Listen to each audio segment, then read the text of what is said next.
ലൈംഗിക പീഡനാരോപണം നേരിടുന്ന ലോയേഴ്സ് കോൺഗ്രസ് സംസ്ഥാന അധ്യക്ഷൻ VS ചന്ദ്രശേഖരൻ രാജിവെച്ചു.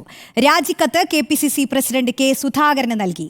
സമീപകാല വിവാദങ്ങളുടെ പശ്ചാത്തലത്തിൽ ധാർമ്മിക ഉത്തരവാദിത്തം ഏറ്റെടുത്ത് KPCC നിയമസഹായ സെല്ലിന്റെ ചെയർമാൻ സ്ഥാനവും ലോയേഴ്സ് കോൺഗ്രസ് സംസ്ഥാന അധ്യക്ഷ പദവിയും രാജിവെക്കുന്നതായി കത്തിൽ അറിയിച്ചു. PR പ്രവീണ ചേരുന്നുണ്ട് വിവരങ്ങളുമായി.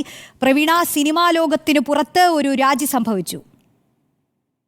ഇന്ന് വൈകുന്നേരത്തോടെയാണ് VS ചന്ദ്രശേഖരൻ രാജി സമർപ്പിച്ചത്. PCC അധ്യക്ഷന് ഔദ്യോഗികമായി രാജിക്കത്ത് കൈമാറുകയും ചെയ്തു. ആ രാജി അംഗീകരിക്കുകയും ചെയ്തിട്ടുണ്ട്.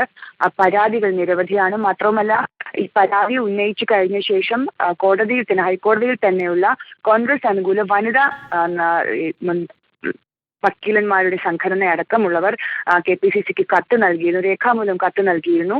VS ചന്ദ്രശേഖരനെ രാജിവയ്പ്പിക്കണമെന്നുള്ള ആവശ്യമുന്നയിച്ച്, മാറ്റി നിർത്തണമെന്നുള്ള ആവശ്യമുന്നയിച്ച് അതുകൂടി പരിഗണിച്ചുകൊണ്ടാണ് ഇപ്പോൾ KPCC രാജി ആവശ്യപ്പെട്ടത്.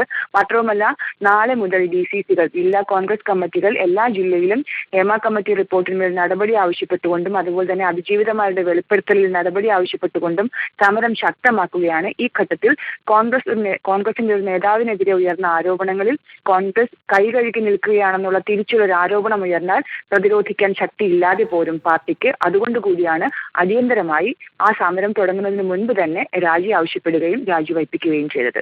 അപ്പോൾ കോൺഗ്രസും അക്കാര്യത്തിലൊരു മുൻകൂർ നടപടി എടുത്തിരിക്കുന്നു എന്ന് വേണം പറയാൻ. റോഷ്നി ചോദിച്ച പോലെ സിനിമയ്ക്ക് പുറത്തും ഈ വിവാദം കൊടുങ്കാറ്റിൽ ഒരാൾ രാജിവെച്ചിരിക്കുന്നു എന്നാണ്. PR പ്രവീണയാണ് വിവരങ്ങൾ നൽകിയത്. റോഷ്നി.